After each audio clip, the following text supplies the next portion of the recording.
Everyone job education চেনেললৈ আপোনালোক স্বাগতম জনাইছোঁ আৰু বহু দিনৰ মূৰত আপোনালোকৰ বাবে ভিডিঅ'টো বনাইছোঁ কাৰণ বহুত দিন ভিডিঅ' দিয়া নাছিলোঁ, কোনো ধৰণৰ আপডেট নাছিল আৰু বহুত ছাবস্ক্ৰাইবাৰে আমাৰ টেলিগ্ৰাম চেনেল, হোৱাটছএপ চেনেল সকলোতে তেওঁলোকে এটা কথা DME ৰিজাল্ট কেতিয়া দিব আৰু এই বিশেষকৈ সকলোৱে এই মন্তব্যটো ক'বই, কিয়নো আজি এই নটিফিকেশ্যন ওলোৱা এপ্লাই কৰা সকলোবিলাক ডেট ওলোৱা মানে বহুত ল'ৰা ছোৱালীয়ে প্ৰিপেৰেশ্যন কৰাৰ সময়ৰ অন্তৰলৈকে একেবাৰে শেষ পৰ্যায়লৈকে কোনো ধৰণৰ এতিয়ালৈকে এটা সঠিক ইনফৰমেশ্যন পোৱা নাই। DME ৰিজাল্ট কেতিয়া দিব বা তেওঁলোকৰ কম্পিউটাৰ টেষ্ট কেতিয়া হ'ব বা এপইণ্টমেণ্ট কেতিয়া হ'ব। অকল এটা ইনফৰমেশ্যন পাইছে যে 10 অক্টোবৰত এপইণ্টমেণ্ট, সকলো যিমানবিলাক ৰিপিটমেণ্ট আছিলে সেই 10 অক্টোবৰতহে দিব। এতিয়া মই এটা কথা কওঁ, 10 অক্টোবৰ এপইণ্টমেণ্ট লেটাৰ যিমানবিলাক ভেকেঞ্চি আছে সকলোবিলাক ভেকেঞ্চি লগ হৈ পিনে ধৰি লওক 40-50 হাজাৰ ৰিক্ৰুইটমেণ্টৰ একেলগে কম্বাইন কৰি দিয়াটোহে অনলি ৰিক্ৰুইটমেণ্ট বুলি কয় নেকি? এতিয়া আপোনালোকে চাওক, এজন ল'ৰাই এটা চাকৰি যেতিয়া এপ্লাই কৰে বা এক্সাম দিয়ে, তেওঁলোকে যদি 3 বছৰ দিন তপস্যা কৰিব লগা হয় যে চাকৰিটো পাম, এক্সাম ৰিজাল্ট দিব, তেওঁৰ বয়সটো বহুতখিনি বাঢ়ি গৈ থাকে আৰু তেওঁৰ যিখিনি মটিভ হয় সেই মটিভখিনিও বহুতখিনি কমি আহে।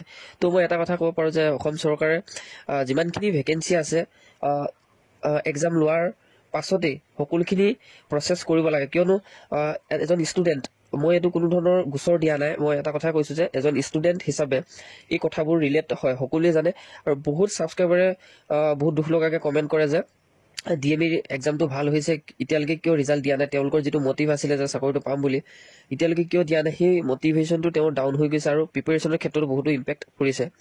চ' টেকনিকেল আৰু নন টেকনিকেলৰ ৰিজাল্টখিনি দি দিব লাগে, কাৰণ স্কিল টেষ্ট যেতিয়া নহওক ৰিজাল্টটো দি দিলে সকলো কাৰণে এটা ভাল হয় প্ৰচেছটো। এটা ৰিজাল্ট দিয়া মানে যথেষ্টখিনি সময়ৰ প্ৰয়োজন হয়, কিন্তু তাৰ বাবে আপোনালোকৰ যিখিনি চৰকাৰৰ দায়িত্ব হয় সেই দায়িত্বখিনি কিন্তু ল'ব লাগে, কাৰণ যিমানবিলাক চাকৰি আছে সকলোখিনি ভাল আৰু ঠিক প্ৰচেছতে সকলোৱে দি আছে বুলি বিশ্বাস কৰিছে আৰু আমিও বিশ্বাস কৰোঁ, কিন্তু এই প্ৰচেছটো কিন্তু সোনকাল কৰিব লাগে। কাৰণ আপোনালোকে জানে SSC এক্সাম হওক, বেংক এক্সাম হওক, ৰেলৱে এক্সাম হওক, ৰেলৱেটো অলপ প্ৰচেছটো লং হয়, কিন্তু বাকী যিমানখিনি চিলেকশ্যন বডি আছে তেওঁলোকে কিন্তু চেণ্ট্ৰেল গভৰ্ণমেণ্ট জবৰ সকলোবিলাক টাইম মতে কেলেণ্ডাৰ মতে কাম কৰে। আমাৰ অসম চৰকাৰে কোনো ধৰণৰ এই নিয়মখিনি সম্পূৰ্ণৰূপে ল'ৰা ছোৱালীসকলক জনাই নিদিয়ে, এইকাৰণে বহুত ল'ৰা ছোৱালী মনত দুখ হৈছে। এতিয়া এই চাকৰিখিনি 3 বছৰ দিন বুলি ক'ব লাগিব, কাৰণ ইমান বহুত দিনতে এপ্লাই কৰি এক্সামটো দি আকৌ গ্ৰেড 4ৰ পষ্টখিনিও কেঞ্চেল কৰি দিলে, তেনে ক্ষেত্ৰতো বহুত ল'ৰা ছোৱালী মন ডাউন হৈ গ'ল। সেই গ্ৰেড 4 পষ্টখিনিও বেলেগ প্ৰাইভেট ছেক্টৰত নে কিবা এনেকৈ তেওঁলোকে দিলে বুলি কোৱা গম পোৱা যায়, অৰ্থাৎ কণ্ট্ৰেকচুৱেল বেচিছত। কিন্তু সেইখিনি আমি বাদ দিছোঁ বাৰু। টেকনিকেল আৰু নন টেকনিকেলৰ যিখিনি গ্ৰেড 3ৰ ভেকেঞ্চি আছিলে সেইখিনি কিন্তু সোনকালে দিলে সকলোৱে ভাল হ'ব। এতিয়া মই এটা কথা কওঁ, আপোনালোকৰ স্ক্ৰীনৰ আগত মই এখন কিতাপ দিছোঁ, সেই কিতাপখন মই কোনো ধৰণৰ আপোনালোক কিনিবৰ কাৰণে লিংক নিদিওঁ, কাৰণ মই ইয়াতে স্পনচাৰ কৰা নাই। আপোনালোকে সেই কিতাপখন সম্পূৰ্ণৰূপে শেষ কৰি দিয়ক বা খাই পেলাক বুলি ক'ব লাগিব, কাৰণ সেই কিতাপখন আপোনালোকে যিমানখিনি চিলেবাছ আছে সকলোখিনি আপোনালোকে প্ৰেক্টিচ কৰি শেষ কৰি দিয়ক, কাৰণ বিভিন্ন ধৰণৰ SSC এক্সাম, বেংক এক্সাম এইবিলাকত আপোনালোকে প্ৰিপেৰেশ্যন চলাবলৈ হৈ গৈছে। কাৰণ আমাৰ অসম চৰকাৰৰ চাকৰিবিলাক 3 বছৰ 4 বছৰ যদি অপেক্ষা কৰিব লগা হয়, তেনেধৰণে কোনো ধৰণৰ এটা মটিভ নাথাকে যে এক্সামটো হ'ব বা আপোনালোকে চাকৰি পাব, বহুত লং প্ৰচেছ হৈ যাব। গতিকে আপোনালোকৰ বয়সটো যিহেতু বাঢ়ি গৈ আছে, তেনে ক্ষেত্ৰত কিছুমানৰ 22 হৈছে, কিছুমানৰ 25 হৈছে, কিছুমানৰ 28 হৈছে, বহুতে তেওঁলোকে কমেণ্ট কৰে যে আমাৰ বয়সটো বহুতখিনি বাঢ়ি গৈছে, আমি প্ৰিপেৰেশ্যনৰ ক্ষেত্ৰত মটিভ কোনো নাইকিয়া হৈ গৈছে। গতিকে আপোনালোকে চেণ্ট্ৰেল গভৰ্ণমেণ্ট জবৰ ক্ষেত্ৰত প্ৰিপেৰেশ্যন চলাই যাওক, যাতে আপোনালোকে এটা আপোনালোকে আৰু ডেভেলপ হৈ থাকিব পাৰিব, যাতে অসম চৰকাৰৰ চাকৰি যেতিয়া আহিব তেতিয়া আপোনালোকে ভালকৈ এক্সামটো দি ক্ৰেক কৰিব পাৰিব।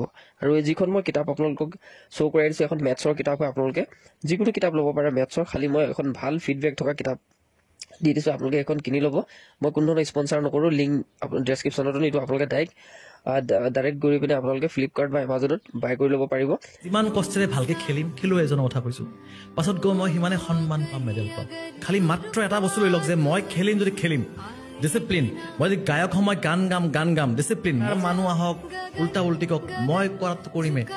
ভগৱানে চাই থাকে কোনে একদম সাংঘাতিকভাৱে লাগি আছে, যিয়ে লাগি আছে ভগৱান প্ৰকৃতি সকলোৱে এইখিনি সহায় কৰিবই।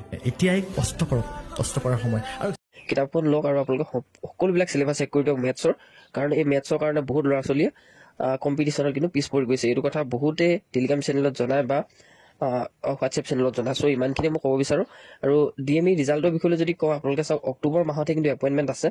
গতিকে এই যিমানখিনি আপোনালোকে দেখিছে মাহ হৈছে, জুন মাহৰ আজি 16 তাৰিখ, জুন মাহটো নিদিয়ে বুলি আপোনালোকে ভাবি ল'ব পাৰে জুলাই, আগষ্ট, ছেপ্টেম্বৰ, অক্টোবৰ, অৰ্থাৎ আমাৰ এই যিখিনি ৰিক্ৰুইটমেণ্ট হয় এইবিলাক আপোনালোকৰ আগষ্ট মাহতে কিন্তু ৰিজাল্ট দিয়াৰ সম্ভাৱনা হ'ব পাৰে। এইটো এটা ক'ব পাৰি, কাৰণ অসম চৰকাৰে বহুতখিনি প্ৰচেছ দেৰিকৈ কৰে, কাৰণ 40,000 ভেকেঞ্চি একেলগে দিলেহে এটা নাম থাকিব নেকি, বা 50,000 চাকৰি একেলগে কম্বাইন কৰি দিলেহে চৰকাৰৰ নাম থাকিব নেকি, তেনেকুৱা নহয়।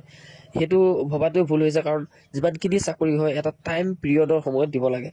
বিশেষকৈ মই ইমানেই কৈছোঁ কাৰণ মোৰ এজন ষ্টুডেণ্ট হয়, এছপাইৰেণ্ট হয়, গতিকে তাতকৈ বেছি ক'ব নোৱাৰোঁ, কাৰণ চৰকাৰৰ হাততে সকলোবিলাক থাকে।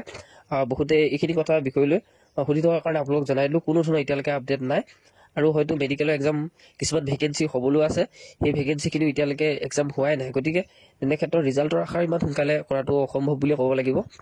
গতিকে আপোনালোকে আগষ্ট মাহতহে এটা চিন্তা কৰিব পাৰে যে ৰিজাল্ট হয়তো দিবও পাৰে বা তাতকৈ পিছলৈও যাবও পাৰে, কাৰণ অক্টোবৰ মাহতে যিহেতু এপইণ্টমেণ্ট দিয়াৰ কথা আছে।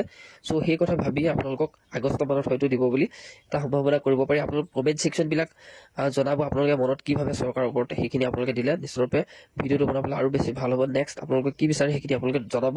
আৰু আমাৰ চেনেলটো এনেকুৱাই হয় যে আমি এছপাইৰেণ্টৰ কথাখিনি ডিছকাছ কৰোঁ এটা প্লেটফৰ্মত, গতিকে আপোনালোকেও এইখিনি আপোনালোকে শ্বেয়াৰ কৰিব কমেণ্ট ছেকশ্যনত। চ' ইমানে ইনফৰ্মেশ্যন আছিলে, যদি ভাল পালে নিশ্চয়ভাৱে আমাৰ লগত জড়িত হৈ থাকিব সকলোখিনি আপোনালোকে গম পাই থাকিবৰ কাৰণে। তো ইমানে ইনফৰ্মেশ্যন আছিলে, ভিডিঅ'টো ইমানতে সমাপ্ত কৰিছোঁ।